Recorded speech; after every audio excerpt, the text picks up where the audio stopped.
بدنام تو خیر ڈسپلن ایک علیحدہ مسئلہ ہے، شاید کسی حد تک یہ لوگ ٹھیک بھی ہو، کیونکہ میں کبھی زندگی میں کبھی کسی پارٹی کا اس راہ نہیں ہوں، نہ میں کبھی اس لیول پہ سینئر پوزیشن پہ، میں بنیادی طور پہ ایک وکیل ہوں، اور میں نے جس طرح میری تربیت ہوئی ہے، میں جج رہا ہوں 15-16 سال، اور 15-16 سال لگ بھگ میری وکالت ہے، تو اس پورے دورانیے میں کچھ عادتیں بن جاتی ہے، بڑا مشکل ہوتا ہے ان عادتوں سے انحراف کرنا، کھرچنا، تو لہٰذا میں اپنے تئیں اپنی دانش میں جو درست سمجھتا ہوں وہ بول دیتا ہوں۔ اب بعض اوقات جو ہے پارٹی کا کوئی بیانیہ اس سے افینڈ ہو جاتا ہے، لیکن میں پوری نیکنیتی سے پارٹی کے مفاد میں یہ بات کرتا ہوں۔ اب اگر کوئی اس کو ڈسپلن سمجھتا ہے، لیکن یہ لا علاج ہے، میں اپنی عادتیں نہیں چھوڑ سکتا ہوں۔ جتنے بھی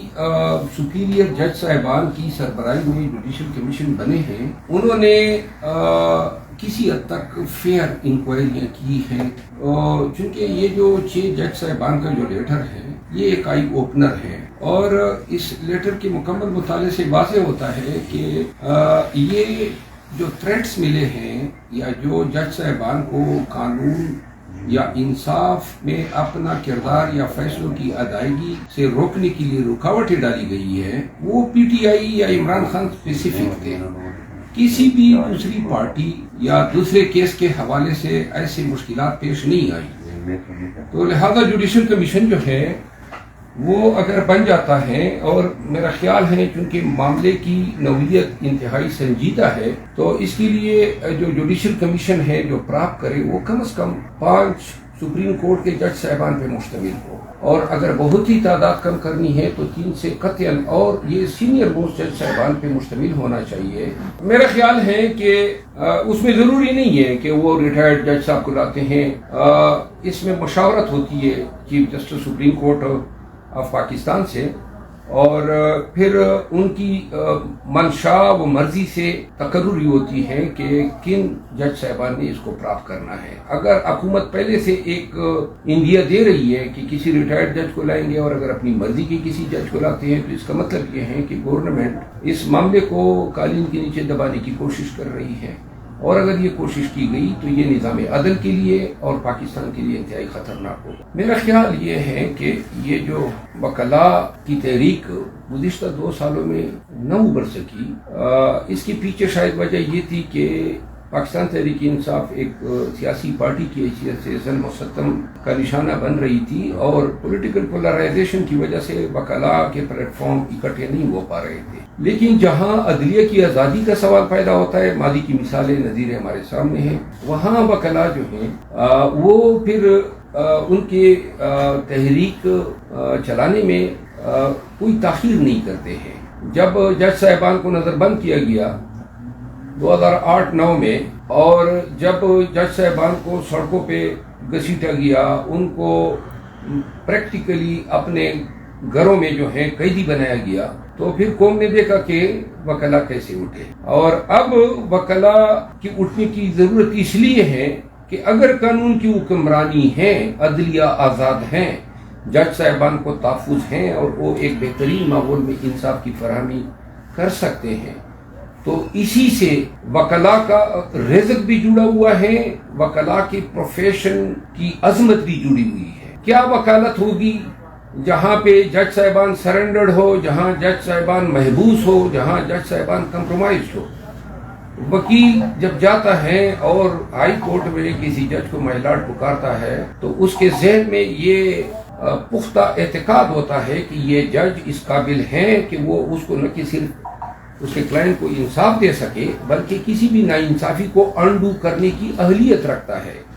لیکن اگر اب وکیل جس جج کے سامنے کھڑا ہوگا وہ خود اپنی حفاظت کے لیے پھر رہا ہو، در بدر ہو، اور اس کو جس نے دوسروں کو تحفظ دینا ہے وہ خود تحفظ مانگ رہا ہو، تو میرا خیال ہے یہ پورے نظام انصاف پہ لوگوں کے فیض اعتقاد کو ڈواڈول کرنے والی بات ہے۔ ایک دفعہ اگر نظام عدل پہ میرا خیال ہے یہ ایک نقیب تھا، ہاربنجر تھا، پریکرسر تھا. آنے والے وقت میں شاید اور بھی عدالتوں سے ایسے لیٹرز یا آوازیں اٹھیں گی.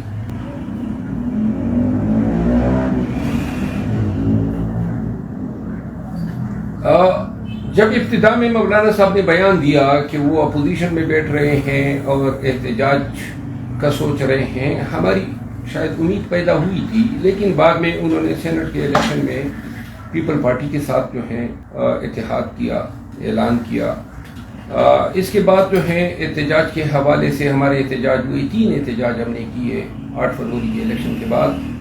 کسی احتجاج میں انہوں نے ہمیں جوائن نہیں کیا، ہم نے کوشش بھی کی، ہماری وفد ڈیلیگیشن ان کے پاس کیا. میرا خیال یہ ہے کہ نظریاتی طور پہ اور سیاسی طور پہ اور ماضی کے دونوں فریقین یعنی جے یو آئی اور پی ٹی آئی کے ایک دوسرے کے ساتھ معاندانہ رویے کو مد نظر رکھتے ہوئے یہ ہوگا بہت مشکل کہ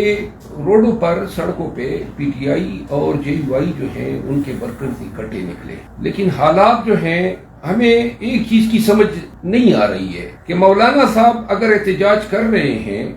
کیا وہ الیکشن چوری ہونے پہ احتجاج کر رہے ہیں؟ کیونکہ ان کی جو الیکشن کی چوری اگر کوئی الزام ہے تو ان کا الیکشن تو ہمارے ساتھ ہوا ہے، کے پی میں پی ٹی آئی نے ان کو ہرایا ہے بلوچستان. تو لہذا اگر ان کو ہمارے کسی حلقے پہ، جی ہاں، اگر وہ یہ سمجھتے ہیں کہ کے پی میں ان کو ہروایا گیا ہے تو اس کا مطلب تو یہ ہے، یہ جب تک واضح نہیں ہوگا کہ مولانا صاحب ہمارے حلقوں کے حوالے سے سوالیہ نشان اٹھا رہے ہیں یا پھر وہ یہ سمجھ رہے ہیں کہ جو مال غنیمت کے طور پہ فارم 47 کے ذریعے ملک بھر میں سیٹیں تقسیم کی گئی اور اس مال غنیمت میں ان کو خاطر خواہ حصہ نہیں دیا گیا. پی ٹی آئی یہ سمجھتی ہیں کہ ہماری 2 سیٹیں اب بھی مولانا صاحب کو دیے گئے ہیں، جس میں ایک نارتھ وزیرستان کی سیٹ ہے جہاں پہ ان کا امیدوار ہارا ہوا ہے قومی اسمبلی میں، لیکن ان کو ایم این اے بنوا دیا گیا فارم 47 پہ. تو ہم خان صاحب نے باقاعدہ اعلان کہا ہے کہ کسی کو بھی اگر کے پی میں حلقوں پہ کوئی اعتراض ہے تو ہم کے پی کے تمام حلقے کھولنے کے لیے تیار ہیں. مولانا صاحب یہ وضاحت ضرور کر دے، کیونکہ ان کا احتجاج ہمارے اگینسٹ ہے تو پھر تو ہم ایک دوسرے کے خلاف تو احتجاج اکٹھے نہیں کر سکتے ہیں. اگر ان کا احتجاج جو ہے حکومت وقت کے خلاف ہے یا پی ایم ایل این کے خلاف ہے تو پھر بھی یہ سمجھ میں آئے گا کہ وہ اس چیز کی احتجاج کر رہے ہیں کہ مال غنیمت میں ان کو حصہ کیوں نہیں دیا گیا. نہیں، میں نے یہ بات کر دی نا، وہ پھر احتجاج کے لیے دلیل بھی دیں گے نا. اگر وہ احتجاج کرنا چاہتے ہیں ہمارے ساتھ، ہمارے لیے کرنا چاہتے ہیں، خوش آمدید. اگر وہ الیکشن کے پروسیس پہ کے پی میں احتجاج کی کال دے رہے ہیں تو ہم مولانا صاحب کی تمام شکوک شبہات کو دور کرنے کے لیے تیار ہیں. یہ چیز جب تک واضح نہیں ہوگی ہم دونوں کا 3 میں نے کہا جس طرح گزارش کی نا، 3 احتجاج کیے ہم نے 8 فروری کے بعد، اور 3 احتجاج انہوں نے ہمیں نہیں کرنے دیے، کوئی اجازت نہیں دی اور ہمارے خلاف پرچے کیے. میں خود ان میں ملزم ٹھہرا، میں نے ضمانتیں کرائی ہیں. پاکستان تحریک انصاف کی دیگر قیادت کے خلاف پرچے ہیں. دوسری بات یہ ہے کہ آپ نے پنجاب بھر میں دیکھا کہ کس طرح پولیس ہمارے ساتھ پیش آئی، اور میں نہیں سمجھتا ہوں کہ مریم نواز کی سربراہی میں جو ڈیفیکٹو حکومت پنجاب میں بٹھائی گئی ہے وہ حکومت انسانی بنیادی حقوق یا جو بنیادی انسانی حقوق ہیں آئین کے تحت جو پارٹیز کو دیے گئے ہیں ان کی پاسداری کا کوئی ارادہ رکھتی ہے. پتہ تب چلے گا جب ضمنی الیکشن آئیں گے، اور ضمنی الیکشن میں ہم پنجاب جانے کا ارادہ رکھتے ہیں، جلسے کریں گے. اس وقت آپ دیکھنا کہ پی ایم ایل این کی جو حکومت بٹھائی گئی ہے وہ پی ٹی آئی کے ساتھ کیا رویہ برت رہی ہے. مجھے یا ہمیں درخواست پہ اجازت تو محسن نقوی صاحب نے تو نہیں دی، انہوں نے تو انکار کر دیا تھا. ان کے ملازم ڈپٹی کمشنر اسلام آباد نے اجازت دینے سے انکار کر دیا کہ جی تھریٹ ہے، سیکیورٹی مسئلے ہیں.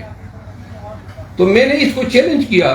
ہائی کورٹ میں، ریٹ جورسڈکشن میں، اور ہائی کورٹ نے باقاعدہ ریٹ جورسڈکشن میں ہمیں الاؤ کیا کہ یہ آرٹیکل 16-17 کے تحت پولیٹیکل پارٹی کا ایک بنیادی حق ہے. اور عدالت کے اس فیصلے کے بعد یہ کہنا کہ جی محسن نقوی کی وجہ سے عدالتیں جو ہیں وہ ریلیف بھی نہ دیں، تو میرے خیال میں اب اتنی بھی مطلب ہے کہ حالات اتنی بھی نوبت یہاں تک نہیں آئی ابھی. ہماری جو سیاسی قیادت ہے خان صاحب کی بہت وقتوں سے دہائیوں سے خان صاحب کے ساتھ چلی آ رہی ہیں. وہ خان صاحب ان کے لیڈر ہیں. آج کئی ایک جو حضرات گئے انہوں نے خان صاحب کو کوئی 1 سال کے بعد دیکھا تو ان کا حق ہے, استحقاق ہیں. اور اگر یہ چینل امید ہے خان صاحب عید سے قبل باہر آ جائیں گے اور یہ دوریاں ختم ہو جائیں گی. لیکن اگر سیاسی قیادت جو ہے وہ اسی طرح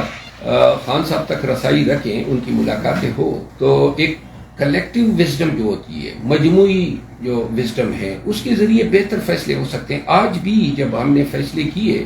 تو خان صاحب نے سب جو موجود تھے سینیٹرز, ایم این ایز اور پارٹی کی قیادت, ان سب سے ان پٹ لیا اور پھر ہم نے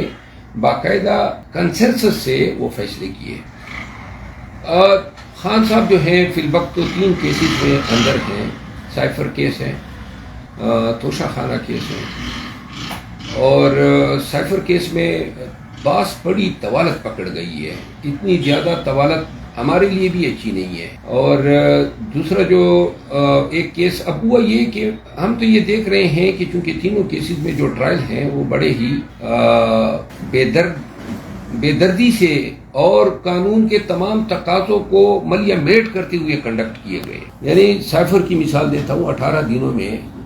نقولات دی جاتی ہے, فرد جرم عائد ہوتا ہے, 25 گواہان ہو جاتے ہیں, جرے ہو جاتے ہیں,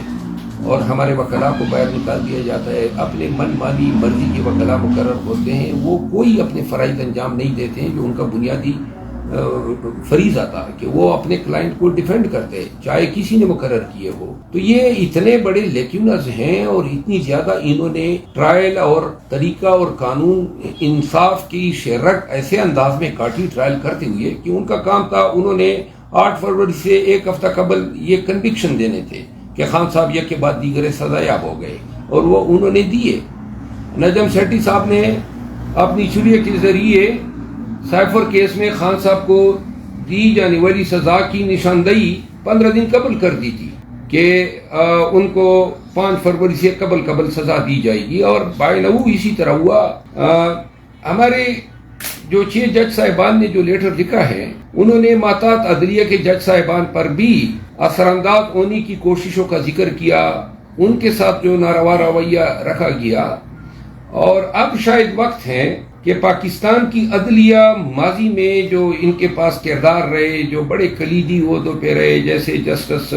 جاوید اقبال صاحب, جسٹس ارشاد حسن خان تھے, افتخار چودھری تھے, ثاقب نثار تھے, مولوی مشتاق تھے, ایسے کرداروں کے ہوتے ہوئے عدلیہ میں جس صورت کے ساتھ یہ پولرائزیشن اور مداخلت جو ہے وہ سرایت کر گئی, اس کی روک تھام کے لیے ضروری ہے کہ اگر اس وقت کی عدالتیں ثانیہ کوئٹہ جب وکلاء جو ہے 70-80 وکلاء کو جو ہے مارا گیا کوئٹہ میں, یا 12 مئی کا واقعہ تھا کراچی میں, یا اس کے علاوہ اسامہ بن لادن کو جب ایبٹ آباد میں مارا گیا, فیض آباد دھرنا تھا, ماڈل ٹاؤن کا واقعہ تھا, ججز نظر بندی تھی, یا مسنگ پرسنز ہیں, سلالہ کا ایونٹ ہے, ان تمام چیزوں پہ انکوائریاں ہوں کہ ذمہ داران کی ذمہ داری کا تعین کرتے ہوئے کوئی سزائیں دی جاتی تو آج نوبت یہاں تک نہ پہنچتی کہ خود پوری ہائی کورٹ یک زبان ہو کے کھڑی ہو گئی. میرا خیال ہے کہ پنجاب کے مسئلے کا حل تو نکل گیا کیونکہ وہ 2 سیٹوں پہ اکتفا ہو گیا, اور کے پی میں شاید ممکن نہیں ہے فارورڈ بلاک کا بننا, کیونکہ جو لوگ MPAs MNAs بنے ہیں بڑے مشکل حالات سے ہو کر یہاں تک پہنچے ہیں. تو ہماری توقعات ان لوگوں سے بالخصوص بہت زیادہ ہیں کہ وہ اصول پہ پوری وفاداری کے ساتھ پی ٹی آئی اور خان کے ساتھ کھڑے رہیں گے. کے پی کے تمام ایم پی ایز حضرات کو لگ بھگ تمام کو میں جانتا ہوں, ان کے حلقوں میں کمپین کی ہیں, اور یہ موجودہ سینٹ کے الیکشن کے حوالے سے یہ ہوائیاں اڑائی جا رہی ہے تاکہ جو پیسے والے 3 حضرات آئے ہیں کے پی میں, آپ کو علم ہوگا کہ 2-3 حضرات ایسے ہیں جن کا میرٹ ہی صرف پیسہ ہے, اور پیسے کی بنیاد پہ, اور ماضی میں ہر صوبے کے سینٹ کے الیکشن میں پیسے کا استعمال ہوا ہے. لیکن انشاءاللہ اس دفعہ جو ہے پاکستان تحریک انصاف کی ممبران صوبائی اسمبلی جو ہیں وہ ثابت کریں گے کہ پیسہ سونا کوئی چیز جو ہے ان کا ضمیر خرید نہیں. جی عدت کا کیس ہے, توشہ خانے کا کیس ہے, اور ان تمام کیسز میں یہی ٹرائل جج صاحبان نے یہی رویہ اپنائے رکھا. دیکھیں آج خان صاحب سے بات جب ہوئی تو یہ ساری چیزیں ہم نے ریکنسیڈر کی. میں آپ کے توسط سے قوم کو بتانا چاہتا ہوں کہ جس جج صاحب کو سائفر کیس کے